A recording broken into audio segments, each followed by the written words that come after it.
Run it. I can't take no loss. I don't even know what it costs. I hit the ground, then I go off. Yeah, hit the ground, then I go off. Yeah, I can't take no. What up, everybody? It's the Bains and Beers podcast. This is Don Bains here with my co-host today, Ajay. And here with a very special guest today, man of many talents, man with a plan. Right now, Mr. Sachin is here. Yes. How are you today? I'm good, bro. Feeling good? I'm really good. Thanks for having me, by the way. I really appreciate the opportunity to actually share. I think you have an amazing story to share. Amazing story to share, and we're gonna get into it here. Yeah, let's just get into it then. Let's just get a little background about yourself, and then we'll just get into everything. You know. Cool. So, in a nutshell, probably why people are starting to talk to me is because I run a lot. Yeah. So over the last 2 years, actually, really, in the last 12 months, I've been doing a lot of running and fundraising, and I fundraise for first responders and veterans. Yeah, we'll just set the tone here. Like, he just ran 80 kilometers last weekend from fucking Chilliwack. If you are from BC, you guys know how far this fucking is. Chilliwack to Chilliwack. I don't even like driving to Chilliwack. Yeah. From Chilliwack all the way to New Westminster. Yeah. So that's just crazy. But yeah. Yeah, man. Continue. I do long runs. Yeah. So on Sunday, this past Sunday, I ran 88.8 kilometers. I ran from I no. I was That's supposed to do That's 80, crazy. and it ended up being 88.8. I lost my mind. I was like, why we keep going? Yeah. Anyways, but I did that last Sunday, and then so over the last 12 months, I've been kind of raising awareness and funds for first responders and veterans with occupational stress injuries, so PTSD, mental health issues. And it started last year. So on the 7th of November 2021, I ran from Chilliwack to the Vancouver airport. And that's 100 kilometers. That's insane. And I raised $21,000 for the BC Yukon Legion, which supports veterans and RCMP members with occupational stress injuries and PTSD. And then this year I did that recent run on last week, and we raised $14,000 for Honor House. Oh, wow. 14,000 that day. And you were telling me at the gym, what I remember. We were in and around 6 or 7. Yeah. But we'll probably, so Global News is coming next week when I do the check ceremony. So likely the donations will probably jump up another 5,000 or 6,000 after it goes on the news. So Bains and Beers post is going up too. Yeah. Well, you know. That's impressive. Yeah. That's So, crazy, so really, I feel, honestly, guys, I feel blessed. And in 12 months, we've raised almost $40,000 just from me running. That's crazy. Right? Me running, me engaging with tons of people, me talking about what we're doing, me basically full-time doing this.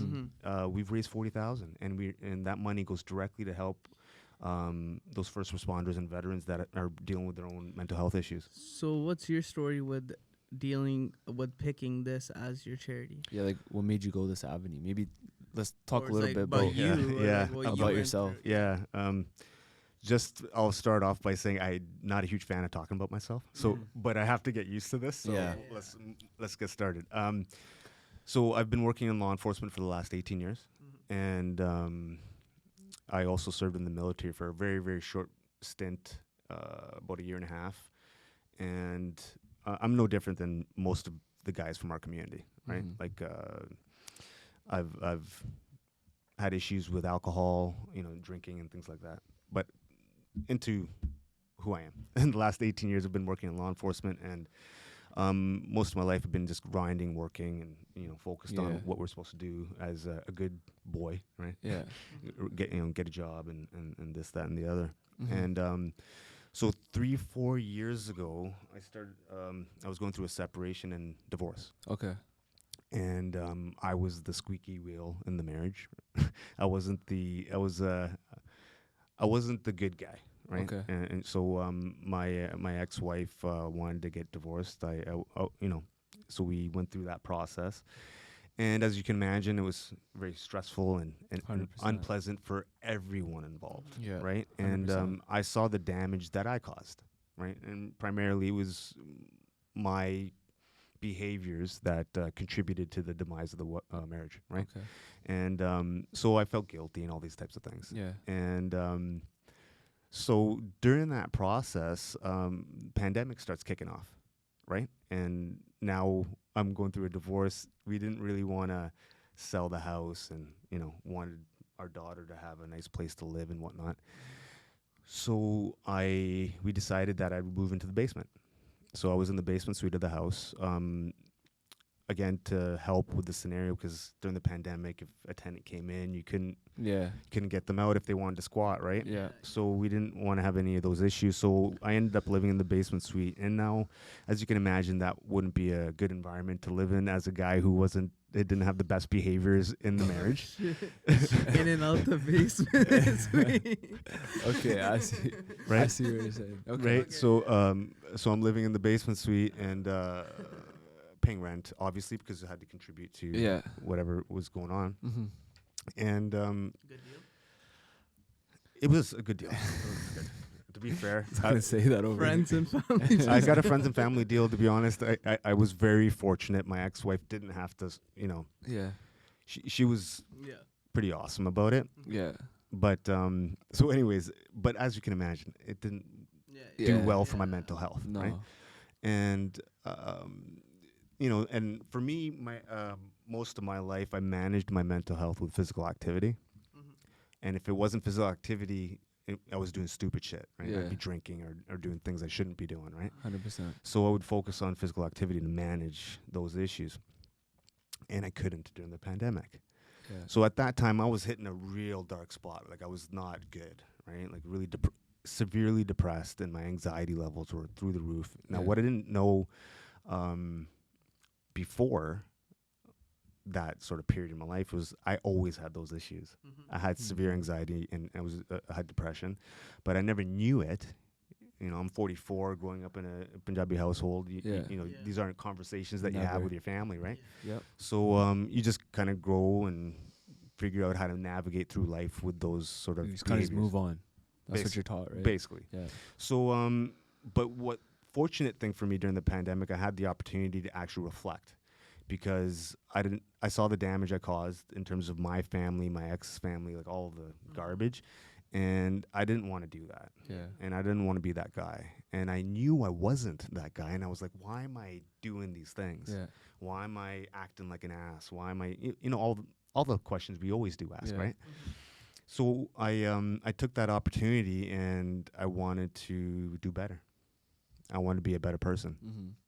And I wanted to be a better person for everyone around me. Yeah. That was my first sort of thing that I wanted to do. Yeah. So I started trying to figure out how to do that. And I wasn't a big reader at the time. Yeah. So I started just trying to read different things. Yeah. And I bought Jocko Willink book.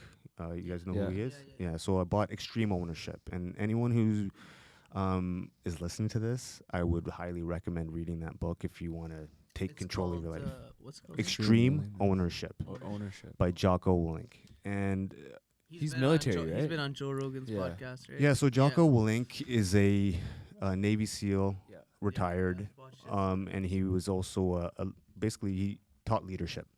And he has a consulting company now called Echelon Front, which goes around to different Fortune 500 companies and teaches leadership. So this book is a good book, good handbook to start. Yeah. And so what I learned through that book was as soon as you own things in life, you can start authoring your destiny. You can decide what you want to do, but you can only do that as soon as you own all the things in your life. So for me, my ego is fairly large, and to do that is difficult because I have to realize that I'm not the best and I'm not that amazing and I'm just an average guy, and have to think that way. So what I did was I owned a lot of the behaviors at the very beginning that contributed to the divorce, right? And I was, continued reading, and excuse me, I knew if I started partying and drinking, it would have been a wrap, right? So I made sure, I'm not going to do that. So let me just stay focused and reading, go to work, and just kind of do that. And then I watched tons of podcasts. Yeah. Jordan Peterson. Yeah. Jordan Peterson.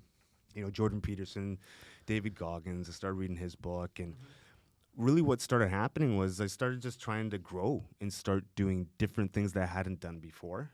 And one of those uncomfortable. yeah. So one of the things was running. And I read the first couple chapters of Goggins' book, and it resonated with me because, excuse me. Excuse me. Because of just the childhood experiences. Yeah. So too much talking. A long day. Excuse me. So what I what I got out of that book was do difficult things, right? Yeah. And so for me, I thought running was difficult because I hadn't ran since high school. I'm Yeah. 44, so it's been like over 20 something years. So this is recent. Okay. This is Holy why it's shit. super Yeah. important what I'm going to say to everyone here right now. Holy It's super shit. important. I'm 44. I started running when I was 42. I hadn't ran since I was 18. And I was the shittiest runner when I was in high school. Yeah. So, but I had to do something because I was fucked in the head. Like I was not happy. I was super depressed and I had no outlet. Yeah. I wasn't drinking because before that would have been my outlet. And I wasn't partying because that used to be my outlet. So I had no way to manage my shit. Mm-hmm. So I was like, okay, fuck it, I'm gonna go run. Even though I hate it and even when I was bodybuilding, I never ran. Like I Yeah. just never did cardio, right? So I just started scheduling myself times to run. So I would go 3 times a week, run 5K each, Monday, Wednesday, Friday. And fortunate for me, I'm extremely disciplined and I'm extremely regimented because of my severe anxiety. I need to control as much as I possibly can so that I don't, feel angst all the time. Yeah. So so I scheduled these runs, and now for me, I didn't have any frame of reference because I never ran before. Yeah. So I didn't know what was fast, what was good, none of these things. And for me, I always have to know that Yeah. because I always have to push. Competitive. Yeah, Yeah. because that's the ego piece, right? Yeah. And Which is a little good though at the same time. absolutely, absolutely, agreed, right? As long as you recognize it. As long as it doesn't turn toxic. Yeah. And for me, it was at the toxic point. Yeah. And so I did these runs, and nothing crazy in terms of fast, 35, 40 minutes, 5K, right? But I continued, Mm-hmm. right? And I stuck with it. And I always tested myself, and I always pushed myself. So I was like, it was about 2 months into running, right? And I was like, I want to push myself. I want to run a half marathon, and a half marathon is 21 kilometers. And I said, okay, let's go. And I just went. Mm-hmm. So I didn't wait for a race. I didn't say I needed to train. All the things that may have stopped me from doing it. I just said, I'm going. Yeah. And at this point, I didn't know much about running. I was wearing like a 10-year-old pair of shoes and like it's whatever. Right? Yeah. And I went and I did it. And it wasn't pretty, but I got it done. Yeah. And I was so happy after running 21K for the first time ever in my entire life. Yeah. And I never thought in a million years I'd ever do it. Yeah. And I did it. It took me 2.5 hours or whatever it was. And that gave me something internally, right? So I continued. And, after about 7 months or so, Yeah. I was like, okay, I can see some progress here. I want to leverage this for some positivity. And that's where the connection to the charity started coming up because I had my own mental health issues. Also, I had connection with people in the military because I wasn't for a short period of time. Also, my entire family is like military people, right? Okay. My dad's father was a police officer. His father was in the military. His father was in the military. His uncle was in the so everyone Yeah. was doing those things. And my taya was also in the military, and then my dad had a choice, either police, military, or leave. Okay. So my dad left. Oh, really? He left India. Oh, shit. I mean, that's why you're here today. Yeah. So, but my dad ended up getting an education, got a master's degree, and did all the all the Nice. things. But yeah. So that's kind of how I started with the running and how it got to the 100K. I just kind of trained myself to do the 100 kilometers Yeah. because I heard people talk about these things. So because I would listen to Joe Rogan's podcast or all these different sort of podcasts. I mean, you remind me of David Goggins. Yeah. That's the first thing I said to him. I was Yeah. like, yo, Yeah. this guy's like David Goggins, right? And you're not. It's so like, for me. That's kind of like thank you for that because I think that's a compliment. Yeah. And I'm not even nearly close to that guy because like he's on a whole nother level. But having said that, I can see or understand why you're saying that. Yeah. And you know, I'm just at the beginning of this journey, right? I just started, Yeah. and I have a 10-year plan, That's crazy. and I'm executing against it every single day, Yeah. and I've exceeded every sort of goal. So I'm certain of what's going to happen. I have no doubt, because I just keep doing what I'm doing, and good things will happen. They definitely will, because like you're saying, like as you keep going, I mean, in the short span of 2 years, you just started running. You've run 88K, which is insane. 100. Basically. Oh, well, You hit 100. well, I've done 100 before. Oh, really? My first year, when I first did it, I ran 100 kilometers in 14 hours and 58 minutes when I ran from Chilliwack to YVR. Yeah. I did that. That was the first, and I trained myself to do that. Yeah. And to be honest, that was pure grit and determination and willpower. It wasn't athletic at all, Yeah. because I just was grinding. I Yeah. didn't take any. I wasn't smart about it. Yeah. But after I ran last November, 2021, I was still depressed. Yeah. Like I was still in a bad spot, like almost worse. Yeah. Right. Really? Like I was dealing with so much garbage, like personal, family, work. It was just like a lot. Yeah. It was too much for me. Yeah. It became too much, and I had a major depressive episode. Like I had to get medicated, like the whole 9 yards. Holy. Like it was not good. Yeah. Yeah. Now, having said that, I'm very fortunate and lucky, because Global News did a couple stories last year when I did that, Yeah. and one amazing person saw that, and we connected on Instagram, and so after November last year, I was, like I said, I was in a bad spot, and this person, I was communicating with him for a couple months, and he's a retired guy, veteran from the Canadian Armed Forces, lives in Roslyn, BC. It's about 10 hours from here Okay. by drive. And so no connection to the Indo-Canadian community whatsoever, this guy. Yeah. Born in England, Caucasian fella, came to Canada, whatever, right? Yeah. But when we started communicating, I looked up his Instagram, right? Just, I want to see, I'm start creeping, seeing what's going on here, right? And it said something to the effect of tier 1 operator, retired tier 1 operator, bumbling my way through life. Yeah. Now, I know what that means. But most of the people that I've been talking to over the last few months or year, when I ask them, do you know what a tier 1 operator is? No idea. Do you guys know what JTF2 is? No. Okay. Good guess, but I don't know. Okay. So and you're not Yeah. alone in that, right? Yeah. Most people don't. Like maybe 10% of the people I talk to will Tier know. 1 operator. Wait, should we guess? It sounds like a high up, like pilot, like running the plane. Tier 1 operator. I think Jets, some sort of like fighter jets. military what I equipment, maybe like a tank or something. I don't know. JTF2 is the equivalent of Navy SEALs. Oh, okay. So Canada has special forces, and tier 1 operators are the top tier soldier. Okay. So crazy. like Jocko Willink is a tier 1 operator. So basically Navy. Okay. David Goggins is a tier 1 operator. Right. Okay.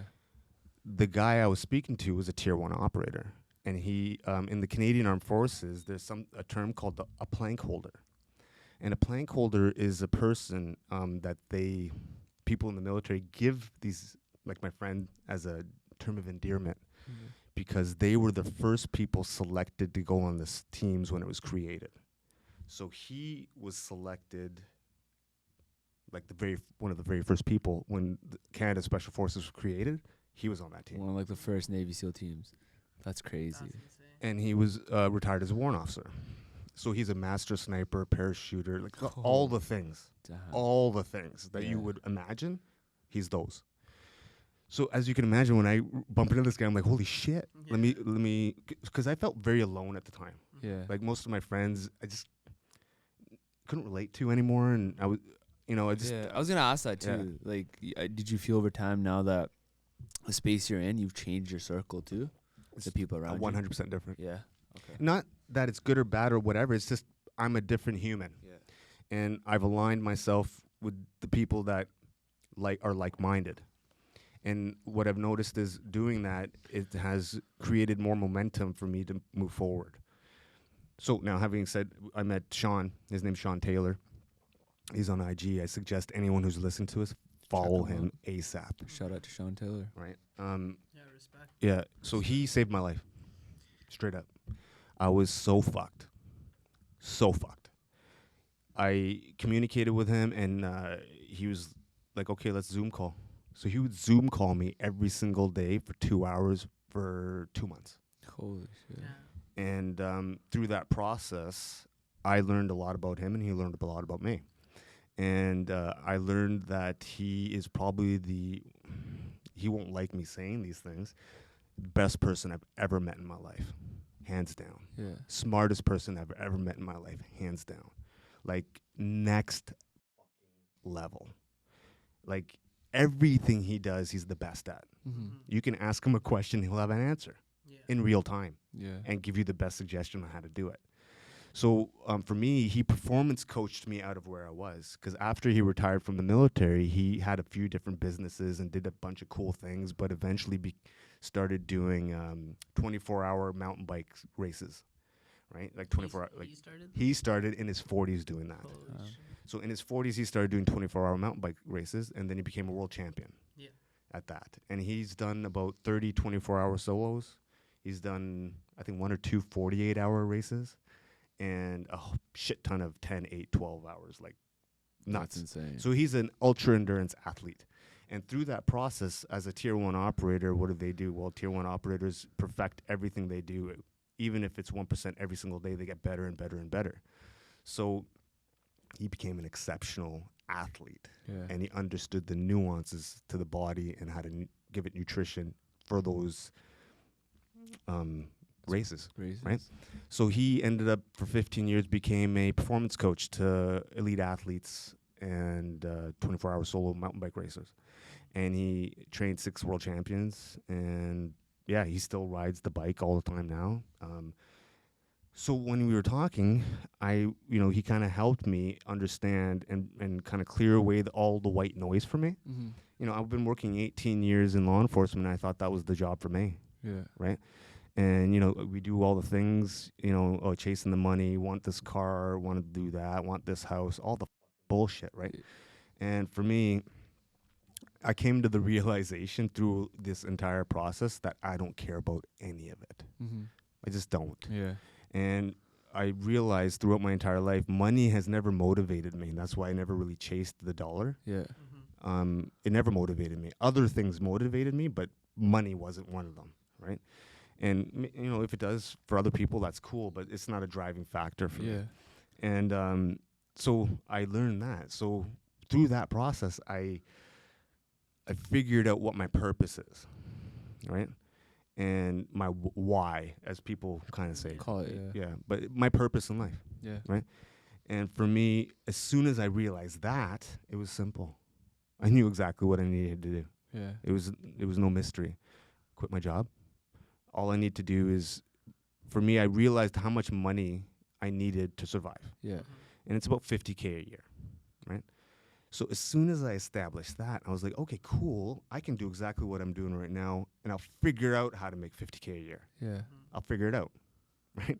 Yeah. And now, mind you, I'm talking to Sean at the same time, like, hey, bro, what do you think? He's talking you through. He's talking me through Yeah. that part, because that's the toughest part to navigate through, right? Like, Yeah. are you making the right choice? Is this right? And all the things that are associated to that. If it was if he wasn't there to kind of guide me, I wouldn't have done it, right? But having said that, so he guided me through that, and then I realized, okay, I know what I want to do with my life. I want to continue doing what I'm doing. I like training. I like working out. I like running. I like doing this. But I also like connecting with the community and talking to people and raising the awareness. So I wanted to put them together, right? And I'm an athlete. I was meant to be an athlete. We didn't have the avenues as a child to become one, but we have social media today, and I can become one, straight up. And I don't need a ton of money. As long as I can make enough and then do what I love to do every single day, the outcome, if I want it to be lots of money, it will be. If I want it to be, because I do the thing with passion. I'm so passionate about what I'm doing right now. I mean, you can taste it. It's not a secret. You put me in front of anybody and you get me to talk about this, I'll talk all day. Right? So it's a blessing to have that.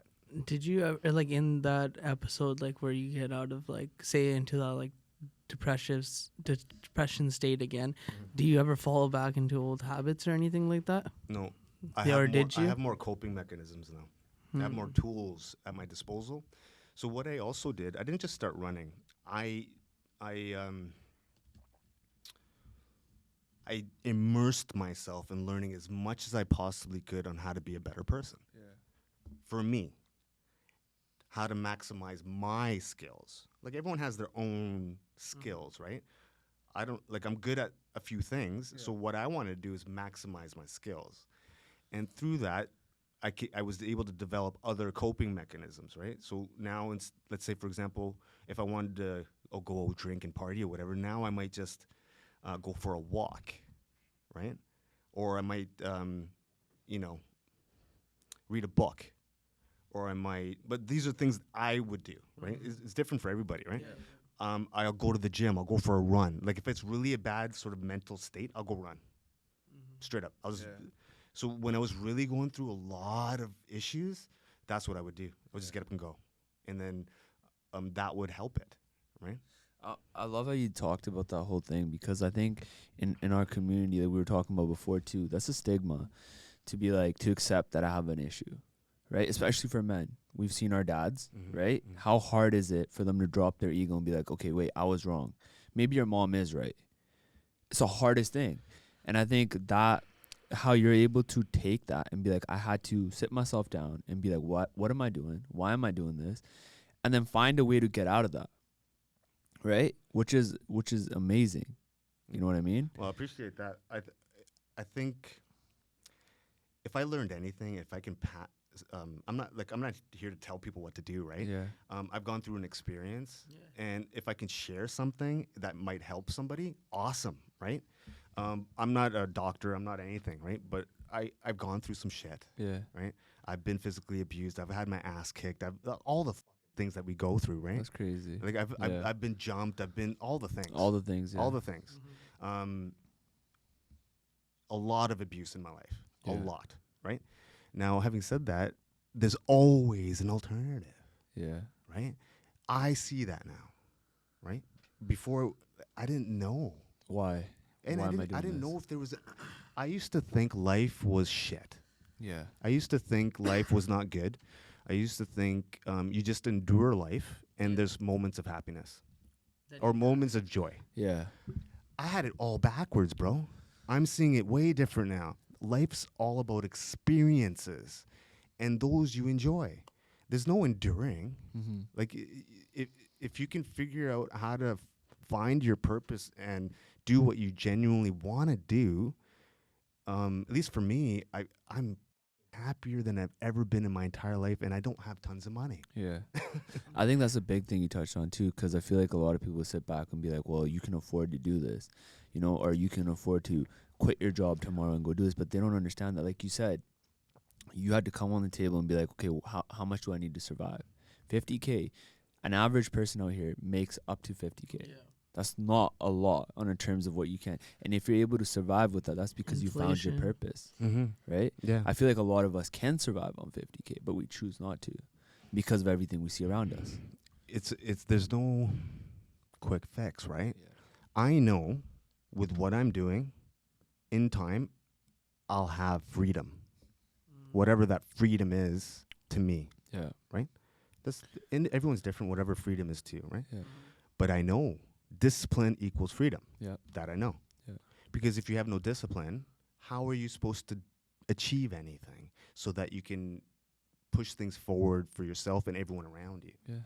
You just... Even with money, you can have all the money in the world if you don't know what to do with it, if you're not disciplined enough to. Yeah. And so for me, I can only speak for what I'm trying to do. And I think for me, if money comes my way, that's cool. Yeah. Whatever. I'll probably donate a lot of it. Once I receive my pension from work, my goal and vision is to donate it all. I don't want it, right? Just to help other people. What makes you want to donate and do this and not where does the unselfishness come from, and you know what I mean? I've been selfish my entire life, and I saw what that did for me. Yeah. As soon as I became or as soon as I started taking the path of being less selfish, More my life was blessings- getting better. More Easier. blessings started Yeah, to come. I Yeah. was never that guy that would say that shit. Yeah. I'm not a signs guy. I'm not like all these Yeah, things. yeah. But now I'm like, wait a second. I'm an empirical data guy, and I want to look at information. And if information's coming at me that's getting me to say, wait, you need to take a look at this. Yeah. I'm going to take a look at it. So now I'm taking a look at it. I'm keeping an open mind. And you're like, since I became less on me Yeah. and more on others, or at least trying to do my best at doing that, I've been blessed in many other different ways. Yeah, financial is one thing, but every other metric in my life has gone way up. Way up. Financially, no, but that's okay. Yeah. Because that'll come if I want it to. Yeah. Because I have a bunch, and the reason why I'm saying also to donate, that also is another way for me to add a goal so it pushes and drives me further so I can accumulate more wealth. Right? Overall. So for example, how do I do that? Well, as a person, I understand myself a lot better now. I'll do that on YouTube. Mm-hmm. That'll happen. Yeah. So I have a 5-year plan for YouTube. Yeah. I want 1 million subscribers in 5 years. Now in 2025, I'll be running across Canada to break the record for the fastest run across Canada. Everyone will know what's going on by that point. Yeah. So getting 1 million subscribers, not too hard. Yeah. 1 million subscribers generates $500,000 or $600,000 a year alone just on the ads on YouTube. I can donate 50% of that to local community, whatever we need around here. That's my vision, To grow. right? And yeah, I can pay myself $100K. Cool, right? Then the rest of it, I can invest it all into the channel so we can help more people. And then all the money that starts coming in, like I was just part of the BC Law Enforcement Memorial Run. Mm-hmm. It's an awesome thing. Over 3 days, we ran 140 kilometers from Abbotsford to the Bastion in Victoria, commemorating law enforcement officers that passed away.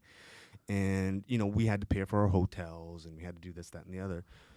You know, who knows, maybe in 5, 6, 7 years, if I can create enough with this social media presence, no one has to pay for anything. Yeah. Just here. That goes every year. Here's 10 grand.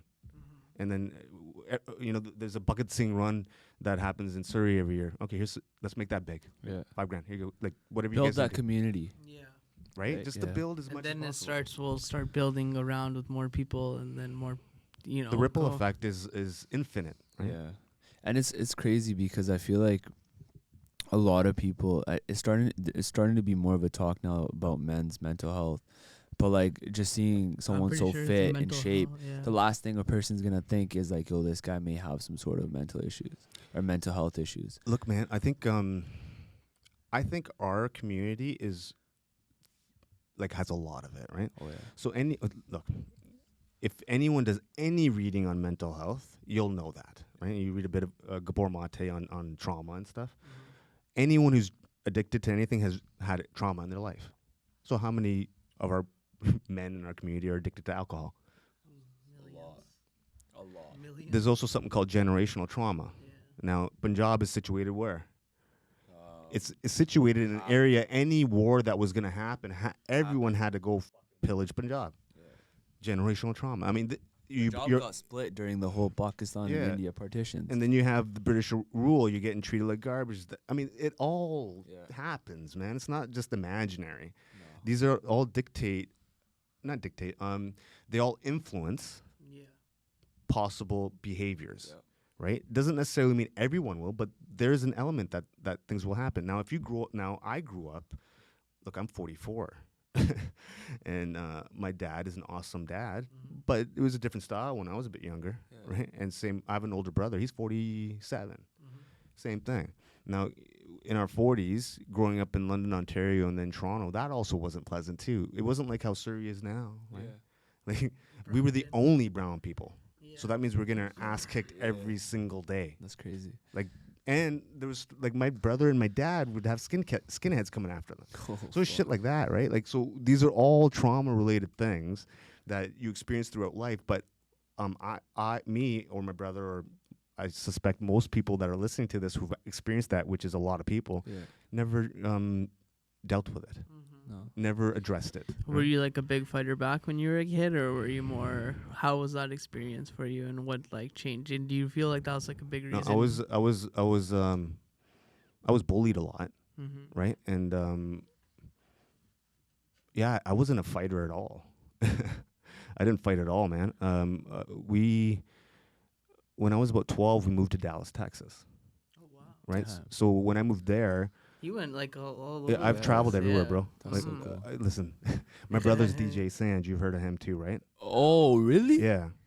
And I, DJ Sach. yeah. So and then I've used to tour with him, Oh, like wow. all kinds of That's shit. pretty cool. Yeah. So Yeah, I we did didn't all know that, that. man. Like, so all those songs, Dust Jaw, and like back in the day, like all that Bro. shit. What? That's crazy. Yeah. You just dropped the bombshell. No, well, I mean, DJ Sach. I wanna- but I He said wanna- it so nonchalantly. Okay. DJ No, Sach. because I want to be able to give you guys Yeah. understanding of the experiences in Yeah. life, right? So we've all had some shit we've seen, experienced, and whatever, right? But what I've seen more so, more now, but way less back in the days, people addressing them, right? And tackling them. So for me, look, I don't give a shit what people think of me. I really don't. I know what I'm capable of. I know what I want to do, and I just want to do that. And if I know how I look, how I present, right? Mhm. And if I can play a small, tiny part in helping, remove a stigma for our community, then cool, right? If not, then that's fine too. I think you're pulling a big layer right now. It is, man, because it's hard. Like like you're coming out here and you're talking about how it's not easy to go through all this stuff, and then to navigate life, and then go through more trauma when you're in your elder age. And now, how does it affect you now in the future? Are you just so hyper focused on just being the athlete right now that there's like no relationships, no nothing could come in your life type of thing? Or are you still open to those type of things? Does that change anything now? No, for me, I'm absolutely hyper focused and obsessed with achieving what I want to do. Yeah, I could see that. That's why I said that was like I already But- had but- the answer. word. Yeah. Having said that, I'm open to improving what I'm doing. Mm-hmm. And if that means other people are part of that, cool. But my priority is this. Yeah. Everything else is right here. Mhm. And if anything's gonna come to deviate that mission or that goal, it can fuck right off. Oh yeah. Like I do not care anymore. Like, because my purpose is greater than myself, right? Yeah. It's not about me in that regard. I'm working so hard right now that I don't think there's anyone doing exactly what I'm doing, trying to break the record for the fastest run across Canada as someone who hasn't run.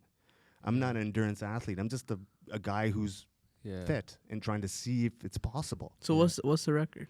It's 7,300 kilometers in 67 days, 10 hours. 700 what? 7,300 kilometers. And 10 days. It's 67 67. days, 10 hours. That's the current We got record. like 100%, bro. 65, yo. So Easy. that's yeah. We'll see, man. 'Cause no, but full disclosure, the guy who did that, he did that this summer, Oh, shit. and his name is Dave Proctor. Amazing athlete. Wow. But That's he's impressive. it's as awesome well. because he was doing 100. He was running 106 kilometers every single day for 67 days. Holy It's not a joke, bro. And the equivalent of running That's across Canada, insane. the equivalent of running across Canada is like elevation gain 7 times of Mount Everest. Oh yeah, dude. That's It's Oh, I no didn't think about joke. that. So that guy did that, right? So for me, that's awesome. Now I know it's possible that you could do that. yeah. But the difference between he and I is that he's been doing these things his entire life. You I just started, yeah. right? So what I did was I started focusing, trying to see what I could do. So my initial goal was to do exactly what Terry Fox did, a Mhm. marathon a day, Mhm. which would be 42.2 kilometers every single day. That would take about 6 months to run across Canada. I can do that right now. I can do that Holy right now. shit. In just about 2 years of running, I could do that today. So then I asked myself, it's not enough then. Yeah. Because I could just stop there. Mhm. And yeah. But I was like, okay, what would happen if I left the job and did this full time and got hired all the right people and did all the right things and, everything necessary to make it happen? What could I do? Like, I don't know if I could break the record, but I think I can get close. Yeah. And let's say if I can go from no running from, let's say, year, I don't know, whatever, 2020 to 2020. So no running 2020 to running 100 kilometers a day in 2025. That alone is a story and an inspiration that we will be able to share with our community and everyone else. That's what it's about. Yeah. It's about showing people what's possible, right? Given hard work, discipline, and no shortcuts. No shortcut. Because I can't shortcut this. I have to put in the time. And it's never too late to go achieve your Yes. why. Yeah, absolutely. Thank you for saying that, man. Because absolutely, man. Because had I not done that, I don't know where I'd be right now. I'd be fucked. I don't know. Like, I'm not saying commit suicide or something, but I would have been not good mentally. mental space. Mental space would have been Yeah. terrible. Maybe drinking or whatever it is, right? And then you also said you were telling me I feel like we talked about a little bit at the gym when you were saying that if you run across Canada you'll be the first person of color though. Yeah. So even just you doing it Yeah. is already gonna accomplish something. But then now it's like okay, that let's just break the record. just as an influence for kids in our Yeah. community, we don't look at running as a sport. Yeah. Nobody does. I didn't either. Yeah. So I feel like that in itself is gonna open up a door for kids to be like, hey man, go try this. Because And- David Goggins is like a popular character, etc. And then now it's just like you can influence it in a different kind of way. But you're actually out here doing it, like actually not like I'm just being myself. I'm just doing my thing, and I'm just look. My goal is this: I want to galvanize the entire country around one common goal, which is mental health. What Terry Fox did for cancer, I'd love to be able to do a small part of that for mental health. That's it. Well, not that's it, but that's what I would love to do, and I'm on my way to do that. Now, how amazing would it be in another 40 years, because that would be then 80 years since Terry Fox ran. Look, we need to carry on the tradition of running across Canada for positive and to help people, right? It shouldn't be ended there. There have been people who've done it since for charity, but it has, at least for me, it hasn't had the same impact. oh no, Right? no chance. Nobody's no this chance. potentially It's different. is It's different, different, yeah. because it's the first person of color, so that means we can get so many other people. And you have a story behind you. That's the biggest thing. I think when people can Yeah. relate with someone, it adds more value for them. Because now they're waking up, okay, we got to watch this. It's like, What's he doing? He's training today? How much did he run today? Did he have a relapse? Because they can relate. Because a lot of people are going through this shit. we all A have lot mental of health men. struggles, right? Every single person has. Yeah. it, And no right? one's exempt, Yeah, man. no No one's one's exempt exempt at from all, it. man. Yeah. Like, look, I am you guys. Yeah. 100%. I'm the same as Mhm. you guys. Yeah. Same. I'm not different. And that's the biggest thing, because now Tommy, they're watching on TV, trying to follow you on YouTube, whatever it is. He's going to understand that, like, hey, man, I'm feeling this too. Maybe he'll start running. Maybe it's 1 kilometer. Mhm. Maybe it's a walk. Mhm. But every day it's going to increase gradually. Or maybe he does anything in life. Anything. Well, so here, Yeah. I'm actually glad you mentioned that. I want to explain something where I made a bit of a mistake, and I suspect that a lot of people make this misunderstanding, I think. So we're mentioning David Goggins and stuff, right? And do the hard thing. I think, at least for me, I misunderstood what that meant. The hard thing for me isn't physical activity. Yeah, it's difficult to do it, Yeah. but to get up and do it, it isn't. I love it. So I was I look like a racehorse ready to go if you saw me on Sunday. Like I just need to go. We're betting on you. Yeah. so but I mean, I misunderstood that as physical activity, but for me the hard thing is communicating with people and getting into groups and engaging. So I think people misunderstand the message. Whatever is hard for you, whatever is a difficulty for you, go towards it. Go towards it, because Goggins is using fitness or running as a tool to show you. It's not really you have to run. No. Whatever's the challenge for you. So I have to get up in the morning and I read. It's a challenge for me. Or if the hardest thing, I haven't done it yet, I need to start meditating, but I'm so, it's so hard for me, but I have to do it. And everyone that I've talked to over the last little while who's extremely exceptional as in their fields, and because I've been meeting a lot of people like that now, and I start asking them questions, and we'll be posting some YouTube videos about like some of these people too, and just trying to ask them what is the success that they've gotten, and it's all the same, doing the same thing over and over again, and just doing better each and every day. That's it. And there's no shortcut. 10 years. Just put a 10-year project. Yeah. That's it. And just keep going towards it. How was the cold plunge? Yeah, I was gonna ask that. It was cold.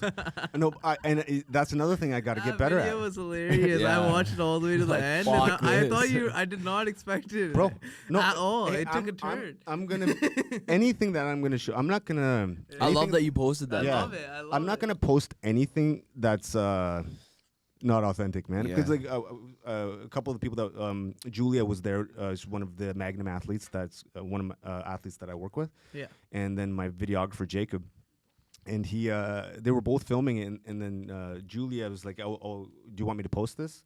She was like asking, "Oh, are you sure you want to do this?"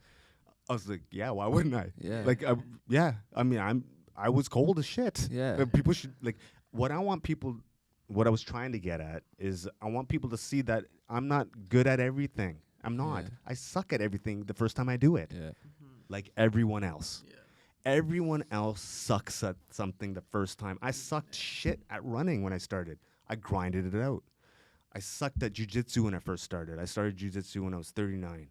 And I was 215 pounds, about 10% body fat, jacked, bodybuilder type of look. Yeah. I was getting my ass kicked by a 160-pound guy for months. Yeah, jiu-jitsu. Months. Yeah. But like everything, you suck the first time. So I mean, people need to do more things and suck at them. I just love the fact that, at 39 you started jiu-jitsu and you just started running. Like the age You're thing, I starting, love like, that. so many different things at like such a later age, and it feels like that is something that the reason, like, that so many guys in their relationships right now, like older in that Struggling. age, struggle because they don't have those like different outlets, or they're scared to start something. Like, if I start jiu-jitsu tomorrow, like, what the fuck's my wife gonna say, type of thing. Like, Or, what am I doing what am showing I up at a doing? gym? Yeah, or Like, like looking like this. I think at that age you just the accept. intimidation. Like, know you what I just want to mean? be like, you're like, okay, I'm like 44, I'm 39, and like, let's No, just I get it. hang And up the boots, type of thing. I get it, and then that's how I feel every single time when I do something new. Yeah. I'm not good with crowds, and I'm not good like naturally. I've gotten way better. Better, Right? yeah. I'm so much better now, Yeah. but naturally I'm just a massive introvert, right? So every time I do something new, I'm scared. I'm scared. Yeah. Like, I don't, like, what are they gonna say about me? I think the same thing. Mm-hmm. But I do it anyways. I kind of ignore that in my head. So like next summer, I want to go skydiving with a group in Campbell. There's Campbell Valley skydiving on the island, and they're all veteran owned. It's like the best skydiving organization in Canada, right? Yeah. And a bunch of law enforcement and veterans go there for a weekend and just kind of hang out and jump out of planes and stuff.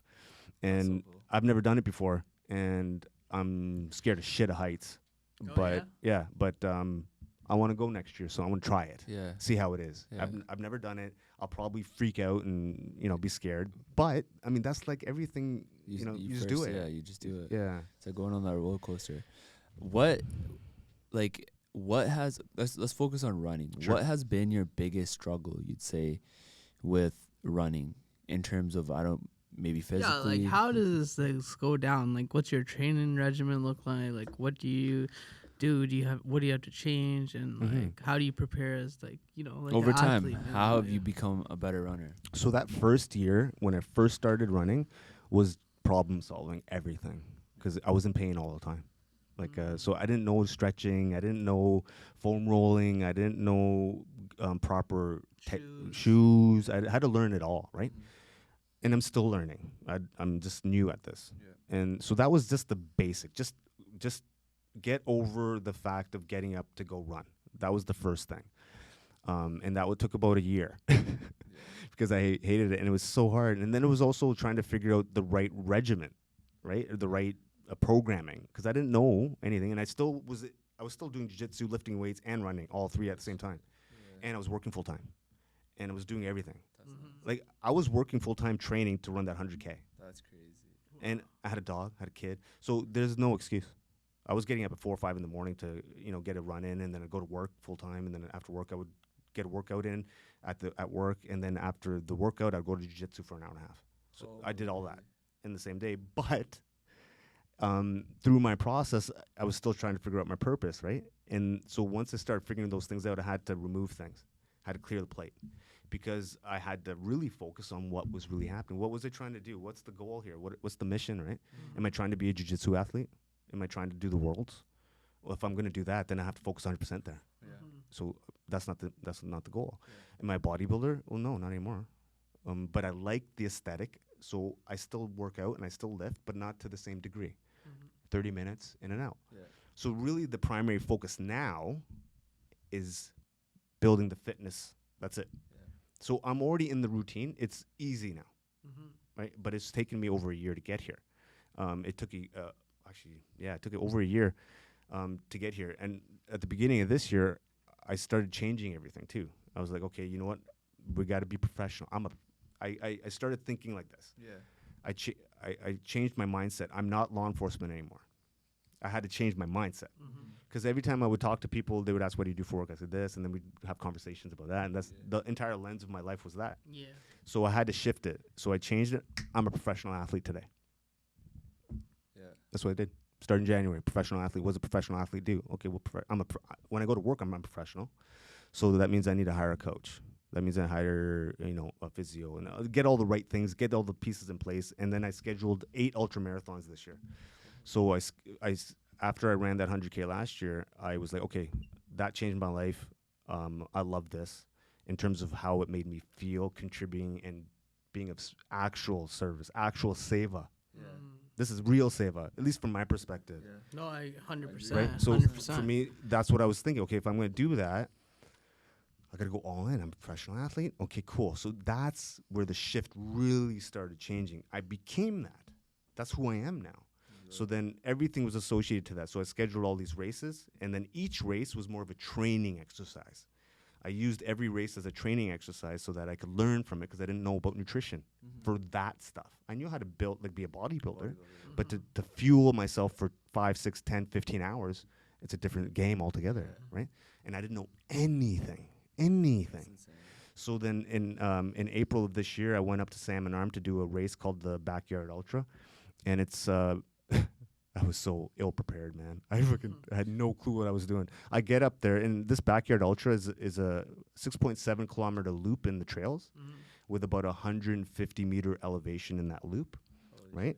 You have 60 minutes to do that loop, and if you do it like within the 60 minutes, whoever keeps going, you keep going. Oh, like elimination? Yeah. That's pretty sick. That's insane. I never heard about that. That So sounds pretty cool. so when I got there, I was like, oh shit, I'm screwed, because everyone had pit crew. Like it was like they were all cars, Okay. but everyone had pit crew because they were anticipating to be there for 20 hours. Yeah. Holy shit. You know what I mean? Yeah. And I was like, oh fuck. And they had all this food and all this. I was like, I had some nuts. I had some badams and some. I'm just sitting there I'm like, oh shit, I'm fucked. Yeah. And so I just did the best I could, right? And I ended up running 47 kilometers in about 7 hours with over 1,200 meter elevation. That's crazy. No, yeah, sure, but everyone else was way better than me. I sucked. How far did they? How The many guy people- who won was over 200 kilometers, and he's like the champion in Canada. He's done a bunch. He's done over 300 kilometers in like 30 hours or something It's okay. stupid. He had extra trail mix. Okay, Yeah, right? let's just say you were to go back and do that. I'd do way better. Okay. I do. So I We're taking first place? Oh, yeah. no, not yet. No, but no. The reality is those guys are exceptional athletes, and but I could make a dent. Yeah. So in the time that I've been training, I can make a dent. So really, since April, I did that, and then another month later, so I learned so much off of that. So Yeah. what did I do then? Everyone can do this at their level, right? So what did I do? I set my new standard. I set a new baseline. Yeah. So now I have that baseline. So now I know what I'm capable of, right?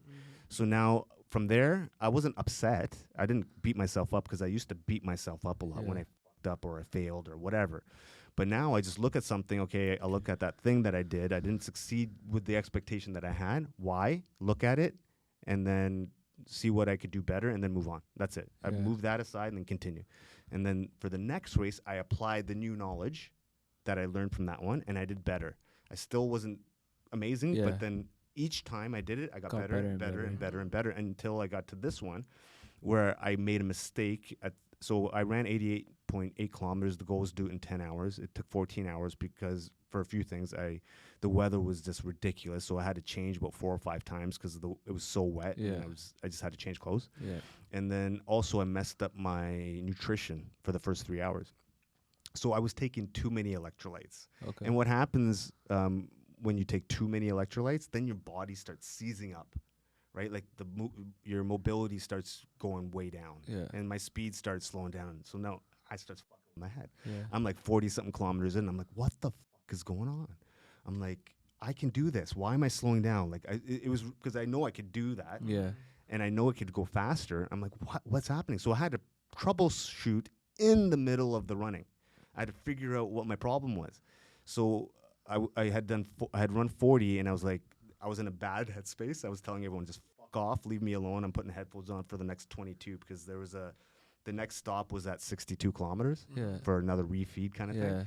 So I had 22 kilometers to figure out What's going on? what the problem was.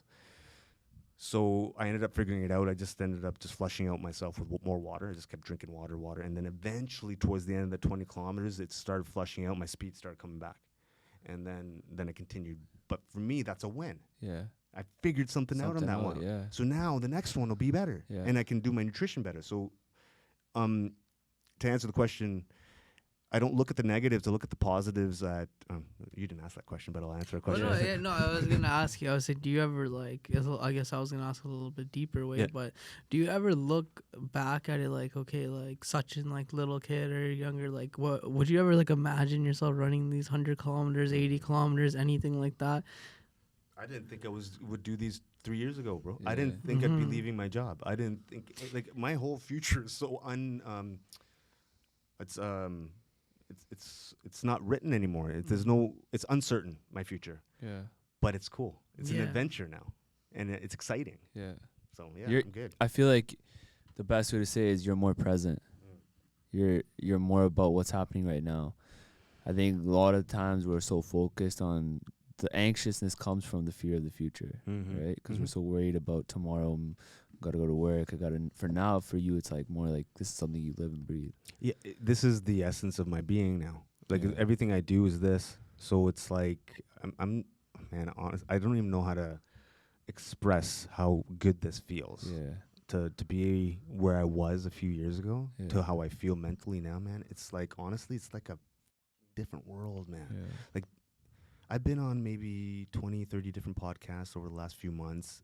I didn't think in a million years anyone would want to talk to me. Yeah. You know what I mean? Yeah. Like, it's just a blessing that I can go to different communities too. I was in Toronto. I was speaking with the Somali community on a podcast. Oh, That's really? pretty cool. It was How a was that podcast just Somali. experience? It was awesome. Yeah. They're just like you guys Yeah. doing the same thing for their community. Yeah. Mm-hmm. And man, that's pretty awesome Yeah. that we can go to these Relate. different Yeah. communities and share. Because I'm not just sharing, the physical activity. I'm like, man, I'm talking about seva. Yeah. I'm talking about these things, Yeah. right? And I've never been a religious guy, but like I said earlier, I'm keeping an open mind, and I would like to be able to adopt the essence of Sikhi, Core right? Sikhi values. Yeah. And just do the best I can with my skills in that direction. Yeah. And if I keep it simple that way, and if I just keep it simple, as Yeah. long as I do that every single day, there's nothing. I don't project I try not to project too far ahead. Yeah, I'm living my purpose. Yeah. I'm doing what I feel I'm meant to do. Like I've even talked to my parents. I've always felt like I was meant to do something like How this. are they about this whole? Are They're they fully now, supportive? now they are. Did I you mean, ever- even before they were, but they just didn't understand it. Yeah. They don't like. They were like, oh yeah, cool. Now they see. The Because I've been impact. telling them and explaining to them, it's not about just running. It's about impacting lives Yeah. and changing the community. Like I want to be able to have a hand in with some of my friends, because I know in the next 10, 15, 20 years, we'll change this country.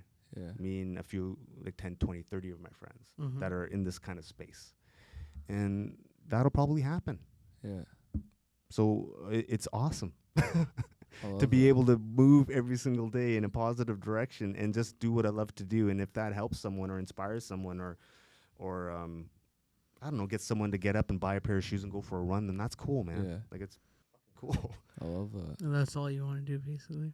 Yeah, like I have no desire to do anything else. Now I suspect that other things will happen out of it, but I'm not thinking about those things. I'm just moving towards like being a better person for everyone around me and maximizing my skills. Do you feel like you were at like this mental space like years before? Obviously, you can't really consider it. Would that change anything in your like personal life? How do you mean? Like, say, do you think that? It fix a relationship? Is that what you're trying to say? Yeah. Look, I mean, it's hard to put With- yourself with- in. with Yeah. Max? Yeah, I mean, it's hard to put yourself in that position it's a now. good it's a but good, it's a I'm good question. curious, It's a yeah. good question. Mm-hmm. Look, I've put a lot of work in myself, Mm-hmm. and a lot of work I probably should have put in myself years ago. And now when I meet people, they're just more aligned with how I think, right? Now, I don't know what that means. I don't know where I would be. I don't know if I would have worked in law enforcement. I look at myself now, I was never meant to do that. I'm meant to do what I'm doing. Yeah. But I feel like everything happens for a reason too. If he hadn't gone through that career in law enforcement, his relationship, everything in his life kind of fell in place at the right And time. I bet like all those 18 Everything. years of experiences probably take out so like, okay, at the same time you did pick up running when you were at this age, but you were in shape, you Yeah. were working in law enforcement yeah. for that amount of yeah, time. yeah. Like those things kind of still like No, kinda they built- all mean they something. do. Yeah. Like, No, they look. it all comes together. I feel like. And there's my 18 years working has informed me a great deal. How to speak, Yeah. generally, how to write. I've gotten better at writing now, though. I've been practicing. Yeah. Yeah, just de-escalating de-escalation, situations, like all those different types of things, things, yeah. and questioning, talking to people. Mhm. You know, it's just a matter of tweaking a few things to kind of make it for more of a civilian kind of environment. Yeah. But no, man, like honestly, it's been very informative for me. Without 18 years, I wouldn't be the person I am today Yeah. either. And the understanding of law enforcement, the understanding of mental health, like none of that would have happened had I Yeah. not gone through my career. But that takes a lot to admit, to say like, okay, like I wasn't the greatest this, I wasn't the greatest that. But now that you're in a different space, how's that feeling now that it's like I am actually doing good and I am doing well for my daughter, etc. and stuff like that? What is that difference? Yeah. How is your feeling like? relationship with your Awesome. daughter now? Yeah. Yeah. I mean, every metric is better in my life.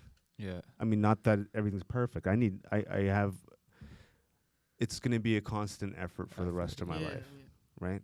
But that's for all of us. though. everybody. Everybody out here. Everybody everyone, is a yeah. constant effort, Yeah. like every single day, right? So I'm always questioning myself, though, right? I'm always wanting to do things better. That's what I do all the time. And if anyone wants to take anything away from what I'm suggesting, is do that. Like, always reflect. I'm always reflecting on the daily. And sometimes, like in real time, I'm reflecting on what I've said and how to do it better. Because why not? Like, Yeah. why wouldn't you want to be better at everything that you do all the time? And Every not aspect. and it's not like there's pressure to be better. It's just like, just be a little bit better every single day. Like, so how does that apply? How do I apply that? I mean, when I make my unday in the morning, I'm trying to make them better every single day. Yeah. When I make my food, I'm trying to just a little bit better every single time. When I'm getting coffee, I'm trying to make it a little bit better, just because I want to experience life better. Yeah. I want to enjoy it. So an example, like my dad, he doesn't drink as much as he used to, Yeah. but he would always drink, whiskey, right? And it got to the point where he would just pick up whatever. I'm like, why? Yeah. If you're gonna do it, Yeah. buy some good shit Yeah. and experience it. Because now, what are you doing? You're just drinking to get hammered. Yeah. You're not. Just drinking for the point Just of to numb drinking. You're yourself. just getting a buzz now. Yeah. So it's changed it. I'd rather do things and have an experience around it. So like, if I'm gonna go to a cigar lounge, yeah, that's cool, man. Let's experience Yeah. it. you're not getting hammered, but you're enjoying the environment. The environment, the And you're having fun. You're different chatting with your cultures, buddies, yeah. and like that's kind of what I would like to do now with the rest of my life in terms Yeah. of, I don't know what'll happen after I run across Canada, and I don't know, right? I just want to keep doing cool things and fun Yeah. things and meet new people, and that's it. I love that. What's one thing you would tell someone that's maybe your age, going through that same struggle, maybe a divorce, life seems to be shattering, life's coming down on them, they're in the darkest rut of their life. What's an advice you'd give them? Reach out to someone. That's what I did, right? That's a tough one, man. I say reach out. Don't be alone, because being alone is tough. I was pretty alone during the pandemic, because we couldn't do shit. So being alone for sure is not a good thing, especially when you're going through like a depression or something, because then you start playing things in your head and you don't have anything to bounce someone off of, and then you start thinking things when maybe that's not actually what's happening. And false realities. yeah, and for me that did happen from time to time, because I was always in my own head, and I'm smart, right? So I would look at angle after angle after angle and scenario after scenario after scenario, and then have a backup after backup after backup. So then now you get lost in it. You know what I mean? So I think for me, it was extremely helpful, man, to have Sean Taylor at the beginning of a lot of what I was going through, because, man, that was like a sounding board like no other, and it was honest. So if I was acting stupid or saying some stupid shit, I would get called out. Like, so one example, and Sean was suggesting to me, being of service, because he's all about that as well, and we kind of use a term called the collective, right? And he was kind of saying that with me, and this was about a year ago, and I was trying to kind of define it for myself. I was like, the collective, so like okay, I get it, my friends and my family, and I kind of said that, and he got pissed. He's like, no, everyone is the collective, so I don't get to pick and choose who to help. I just do it. And there's no degree to helping. It's either you are or you aren't. Right? So that was pretty helpful for me to really make that distinction and clarification. Look, it's you're just helping or you're not. So I want to help. Right? I want to be someone that helps people. And I'm not here to judge anyone. I want to almost frame it so that I'm almost external to society, where I'm just like the Switzerland. I'll help anybody, man, whatever. You just talk to me, and if I can help you in whichever capacity I can, then cool. Have you ever had anyone reach out? Yeah, lots. Yeah. Yeah. What's that like from the other side? When do you always just like take the time out? Does it ever matter? And what's been like maybe one experience that's really changed maybe somebody's life, or maybe even your own?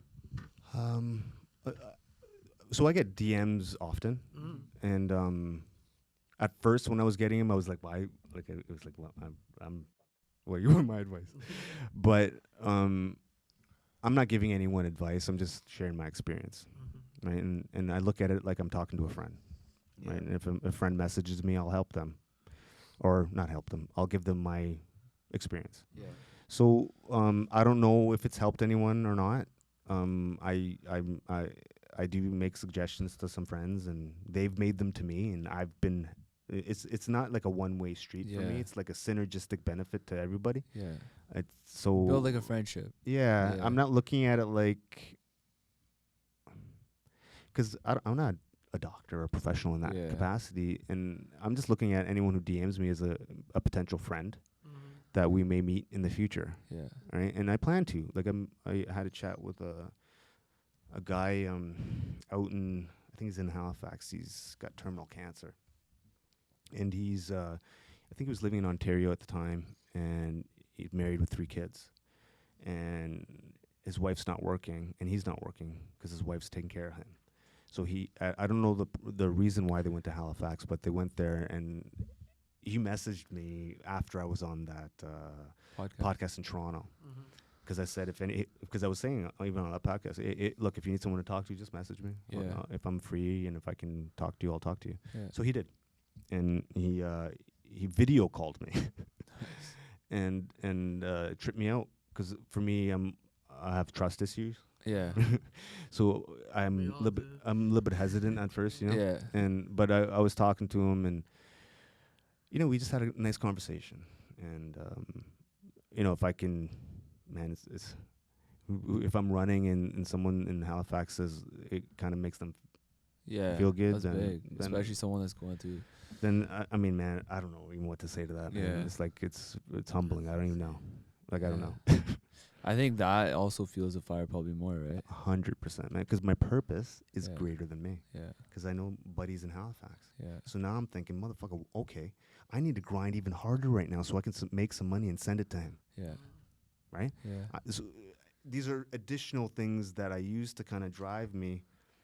I mean, actually, to be honest, man, I don't need too much to motivate me anymore. Yeah. This is just, I have momentum now. I'm just going. Yeah. I'm going with the flow, and I'm limited now only by my imagination.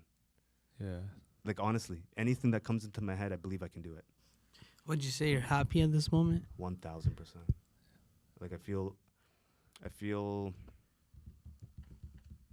what's happy? I feel like I'm doing what I should be doing. Yeah. So I don't know if that's happy. I feel good. Yeah. Content. Yeah, I just feel good doing what I'm doing because I'm just being of service. Just You wake up helping. with a purpose. Yeah, man. Yeah. Every single day I'm up and working all day, Yeah. like from 7 until whenever. And then it's not that struggle. You know, when you wake up, you gotta go work tomorrow. It's like, No, so man. Because I had that. yeah. I had that, man. Yeah. I'd be man, I gotta go this. shit, Yeah. man. I gotta But go this is Yeah. what you want to do. This is exactly what I want to do. Like, Yeah. I mean, And it probably doesn't feel as much like work when you're doing it. bro, man, if I told you what my running schedule is, my fitness schedule, you'd be like, what the shit? Yeah. But that's just what I do. Mhm. I like it. And now I'm excited because I was talking to my coach. His name is Ron Lowen. He's the head coach of Gritty Run Club, and he's been helping me get my speed Yeah. to help me improve that because I don't know the details of that kind of stuff, and he can help me way better than I can just do research on my own. Yeah. And I'm just excited. He's like, I just finished my run on Sunday, and I already know what my next fundraiser is for next year. So I've already told him what that is, and I said we need to figure out a plan so I can do that. Mm-hmm. So what I'm going to do for next year, so as I've said, I run to raise money for Honor House, and Honor House has a ranch in Ashcroft, BC, and that ranch has 10 cabins, which supports all veterans, paramedic, firefighter, police, CBS, like all the people. Everyone, okay. Anybody with occupational stress injuries can go there, and they get the cutting edge treatment, and their families can stay with them for free. Like, they don't have to pay for shit. Okay. And they have equine therapists, all the things, right? Nice. So that's in Ashcroft, BC, and their house, Honor House, which supports members with occupational stress injuries and recovery time. If they need to be at the hospital, their families can stay at this house, and so that's in New Westminster. Next August, tentatively, I'm going to run from Ashcroft to New Westminster, 345 kilometers, and do it in 3 days. That's the goal, right? Yeah. Nonstop. Yeah. So for me to do that, I got to start training right now. So I was talking to Ron. I was like, this is the strategy we're starting to think about. And then also Fit Nation. You know those guys at Fit Yeah. Nation? Fit Nation. So those guys are my guys too, right? So I'm going to be meeting with those guys in January, and we're going to be sitting down and brainstorming, how do we do this? Yeah. And that's going to be all content we're going to put onto YouTube. And Nice. It's going to start I want to just, whatever I can possibly create and just share on YouTube with either inspirational, motivational, educational, or whatever it is. I mean, even your daily life activities. Like, I'd love to watch a vlog of just how you go about your day. Yeah. From when you wake up to when you go to sleep. You know what I mean? What do you do? I think that'd be so interesting. Just to see your I schedule. I didn't your- even think of that. Yeah. You know what I mean? Yeah. Because that gives us a little look into your life. Yeah, Right? no, for sure, man. I mean, these are all things that I think eventually we'll get there. Look, I'm not at the place where I can have so many people. I just can't afford it, right? Yeah. Mhm. But we'll get there. Yeah. Like, we're building it, and right now, really, I got Jacob, who's part of FPS. Well, he owns this company called FPS Media Productions, and he's volunteering all his time because I can't afford it. Yeah. And basically, he filmed everything on Sunday, Nice. the whole 9 years. It probably would have cost $5-10 grand. And that's his time. He's donating Yeah. it, and so we're gonna all amazing guy. Like, honestly, I'm blessed to run into this guy because he's like, no, don't worry about it. Like he's supporting the cause, and I think that's also what's inspiring people, because a lot of the people that I'm connecting with, like Lululemon, I just was with them, and they're the Morgan Crossing store. Roxy's the manager there, and they're ecstatic. They gave me clothes for the run. Nice. They just gave me the clothes, and they're gonna probably sort me out for the next one. That's really cool. So they just hook me up and give me whatever I need for. Shout out. Yeah, thank That's you, pretty Lululemon. cool. Yeah. And also my other sponsor, Magnum. honestly, that like I would not be where I'm at right now without Marcus Coleus and Magnum Supplements. Marcus Coleus is the CEO of Magnum. I saw that clip where he talked about how he. Man, he was the only person who believed in my vision at the beginning. Because as you can imagine, I'm saying I want to galvanize the entire country. Terry Fox, this, and people can go, "Who the fuck are you? Yeah. You just started running. Yeah. What are you talking about?" Yeah. But I sat with him in his beautiful building, Magnum. It's not too far from here. Yeah. And he's got what's it called? In his boardroom, we had the meeting, and I just shared my story and I shared my vision, and he was like, "Cool, I'm all in, bro. I'll support whatever I can." And without his help and his vote of confidence, I wouldn't be here either. Like, very instrumental for sure. How has it been with the change with the coach? Have you noticed your differences yet, or is it like just a whole different game now? You feel like? Yeah. It's a whole. It's that's why I'm like, oh shit, it's gonna be pretty crazy. Oh, so you had to change your. Well, I got the coach in January, and I've seen the difference in my development since then. Okay. It's like, Yeah. I'm pretty excited. Like Well, I've never had this kind of training. Yeah. Right. So now I'm like, oh, that's all because I was. First year, I was killing myself. I was doing too much. Yeah. So he gave me this program, and he's always reevaluating it and basically saying, yeah, you were doing a bit too much, but that's good because now what I did that first year was build resilience in my body. I didn't realize that. I was always in zone 4, right? Like the slower range. What that generally does is builds durability, right? So really what we're focusing on now is just building the speed. So to break the record, I have to run a 5.5 minute kilometer pace. So 5.5 minutes per kilometer pace for 100 kilometers. That's insane. It is. And the guy Dave Proctor, who has the record, I think he was doing 6 minutes a kilometer the entire time. That's fast as shit for that distance. So for me to do that, it's going to, take some effort. So I'm up for the challenge. Yeah. And I think with what we're doing and the direction we're all moving in and the community we're building, like you guys are all part of the story, right? You guys are all, this is all, it's not about me, it's about everybody, right? Yeah. And we're all moving in this direction, man. It's sky's the limit. Do you have any, let's say, advice for maybe like a young kid that's coming up, going through these, like now, because now especially say you are a little bit, you're 44, so you didn't really experience the whole social media part of it growing up. You had a whole different experience. Now maybe these kids aren't getting that sort of like same like those type of like parents in that way, but they're exposed to so many different things online. So what's kind of your advice for them growing up and kind of navigating through the world today? I can make a couple suggestions, and if you're constantly on social media, which I am now, I would suggest, anything that you do, understand there's no quick fix.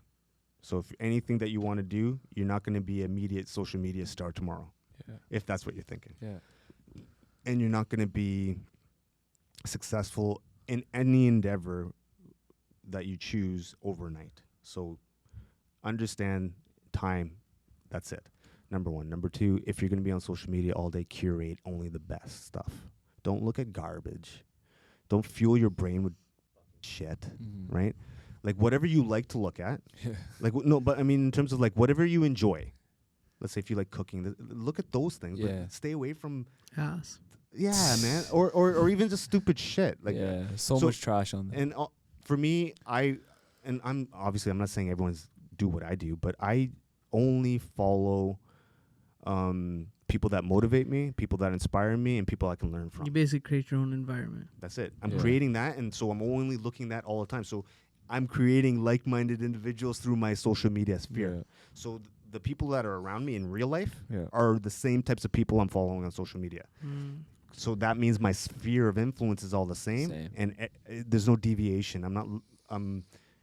Look, man. If people want to chase greatness, whatever that means to you, you have to step it up, right? Yeah. Like, and I didn't realize that before, and now I understand a lot better that no, I gotta work. Yeah. Like, no one's gonna give me shit.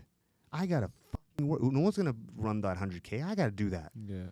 Right? No one's gonna give me money. I gotta figure out how to get it. Yeah. If that's what I want to do, and but you also want to do it in a way that's not hurting anyone. You want to do it in a way that's not toxic. You want to do it in a way that elevates everyone, because the rising tide raises all ships, right?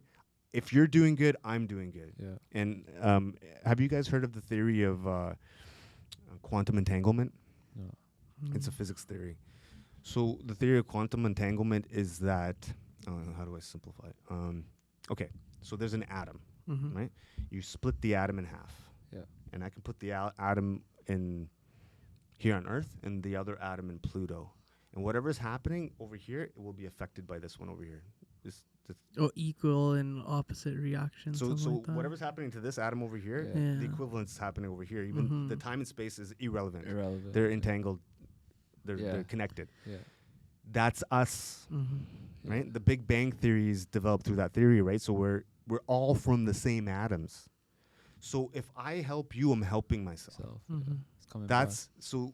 If you frame it that way, it becomes so much easier to do what I'm doing, Yeah. because I'm just elevating myself, right? So what I've been trying to do is find ways to make myself do something, even if I have to kind of create it, because I want to be a better person. So whatever you need to do to figure that out, do it. Do it. Right? Just do it. To wrap everything up, in terms of, anything that's coming up for you, what's in the future for you, or anything you want to say. For sure, man. Plug the IG, YouTube, everything. Yeah. Well, no. First, I want to say thank you to you guys. No, Thank thank you. you. No, Thank you. no, for coming on. because You taught us a lot. giving me the opportunity to share my story a little bit, and yeah, thanks. And so in terms of like platforms that I'm on TikTok now. Nice. So TikTok at such one too. yeah Follow us TikTok too. Yeah, No, TikTok's smart. Well, I just put whatever reels we've cut, I just throw them on there. Yeah. So that's Such in Motion on TikTok. We're gonna And do a TikTok dance. Perfect. And then on YouTube is Such in Motion. And then Instagram is such.in.motion. And what else is there? And website suchinmotion.ca. So How do we donate? How do the viewers donate? Yeah. That's a really good question as well. yeah, so how I've kind of framed it, I'm 100% volunteer for Honor House. So everything that I do is for them. So on my Instagram, I have a GoFundMe link on it, and people can click onto that link and make a donation. I'm always generating money for Honor House, so anytime people could donate. Any Canadian donation receives a tax receipt. I don't touch any of the money. It goes straight through PayPal, goes straight to the charity. I don't touch it. Okay. So all your uncles running your businesses. Yeah, man. No, cut the but honestly, checks. You got a tax write I'll off. be very honest. I had a very amazing man a few weeks ago. I met a young business guy. He heard the story 5 minutes and he gave me a check for $5,000. Wow. Love. Right. Shout out. So and he doesn't want his name. or Yeah, anything, yeah. But he so, and he was a Caucasian guy. Yeah. And I'm so happy that I'm able to speak, because this is the first sort of venturing out I'm doing in our community. Yeah.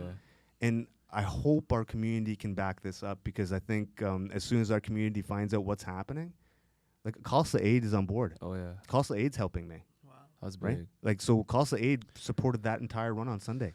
All the food, they had volunteered, the whole thing. Yeah. Dinner was provided by Khalsa Aid. So I'm just trying to do the best I can for all of us, right? And next year when I do my run, Khalsa Aid's part of it, because they're going to support again. And when I run across Canada, call Sachin be part of it. My vision is not just to raise money for veterans. When I run across Canada, okay, let's put it in this perspective. In 3 more years, when everyone knows what's going on, how many brown people are gonna be like, that's always like, I'm their son now, Yeah. right? A lot. Right? Yeah. Good. Because now every big city we go through, go to every gurdwara, donate food to the homeless. Every single, they do it anyways, Yeah. but we can make it a thing when I'm running across Canada. Yeah. There's so many ways we can make this amazing for many people. It's not about small. Yeah. We want to impact this country forever. Yeah. And my goal is to affect permanent positive change. So if I have to sacrifice everything to do that, to keep doing what I'm doing, I'm going to do it. Yeah. I don't give a because I can see it now. I just got to keep going, and that's going to happen. Yeah. So yeah, what was the question, bro? I forgot. No, it's just anything you want to say. Oh, yeah, so- you know. Yeah, so for next year, I haven't really scheduled any big runs yet, but I will do that fundraiser. I'll probably focus 100% on that 345K run because I want to see if I can do that in 3 days. And other than that, nothing on the horizon other than me traveling around, connecting with different people. No big deal. Just 345 clicks. Yeah, So. that's insane. Listen, whatever we can do to Yeah. get the awareness, right? Yeah, I'm okay with putting my Yeah. body through that so that we can get that exposure. Because Yeah. people talk about this shit, right? Yeah. People are gonna be like, "Who's doing that? This guy over You here." guys will see. We'll be talking about it for sure. I think everybody needs to tune in. Yeah. He's doing an amazing thing. I think not just for our community, for everyone. Mental health in men is a big issue. I mean, whether it's you're mental health month for men as well. Yeah. Oh wow! So- awesome. So whether you're 15, 25, Hashtag. 35, 45, 55, whatever it is, it's never too late. To get yourself out of that. Or even if you're young. It doesn't matter, man. Yeah. At any Living stage in proof life, right here. just take the moment and move in a positive direction. Yeah. I just want to plug the charity one more time, just so if anyone wants to make a donation to Honor House, I'm always taking donations through my Instagram account. There's a GoFundMe there. You can click on there and make a donation. You can also go to sachinmotion.ca. There's links there that you can donate directly to Honor House there. Please donate, guys, because it's a small charity. There's only one employee. All the money goes directly. It's pretty much 99% funded by volunteers, and it's a massive need. I just want to reiterate why the suicide rate for first responders and veterans is through the roof, and people don't talk about it. People talk about shootings and that. Oh, people, cops don't get shot that much. Well, yeah, maybe not, but 22 veterans a day kill themselves, right? And that's just veterans. And then if you would combine that with law enforcement officers and everything, man, like 4 committed suicide in the last month Oh. Wow. across No Canada. idea. No Across idea. Canada, Veterans? first responder cops, Oh. Oh, wow. Yeah. Actually, That's so untalked about. right? So cops are killing themselves. First responders are killing. Paramedics are killing. Everyone. There's a massive issue, and no one's talking about it. People think that everyone's taking care of. They're not, Yeah. right? People think that the government takes care of the veterans. They don't. They actually don't at all. There's a lot of veterans that are getting fucked over a lot. The veteran affairs doesn't really support them to the degree that they Mhm. need to. So that's why Honor House is here, to support as many people as possible. And if I have any say, I'm going to try to generate so much money in the next 10 years that we can build Honor Houses across the country, not just here. So that's also part of the plan, kind of, I don't want to say infiltrate, but getting into on a global scale of things to affect the government on the way they treat the veterans as well. Look, anything is possible. Mm-hmm. We can only do what we do in the moment for the day. Mm-hmm.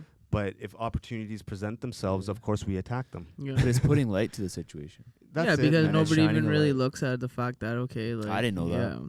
Yeah, no, it's huge, man. I knew it happened here and there, but like 4 in the past month Yeah. across Canada is Yeah. insane. And now, if you think about just the suicides, but also the amount of police officers that recently have been getting killed too, right? Yeah. Shot, yeah. the yeah, the, that's the ripple true, yeah. effect on that is not just the person that gets killed, man. It's the families, the communities, the people Everyone. around them. That are, Yeah. Your colleagues when you go to work every day I at the end of the see day. each other. you I was probably- with yeah. the Abbotsford Police Department doing that BC Law Enforcement memorial run, and they commemorated that because one of their colleagues was shot in the line of duty. I can't remember, but it was about November 6th, I don't know, 6-7 years ago. I'm sorry if I can't remember the actual date, but they are still affected by it, and they still continue to run to this day.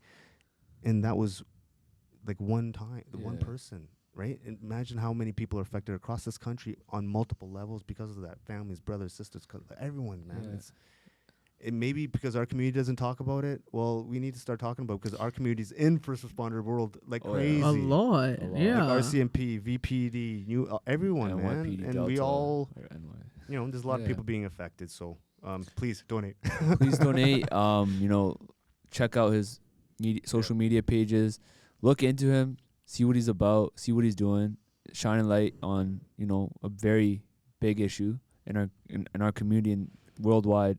And I think we want to thank you for coming on and sharing your story with us. Appreciate it. Yeah, no worries, bro. Appreciate you.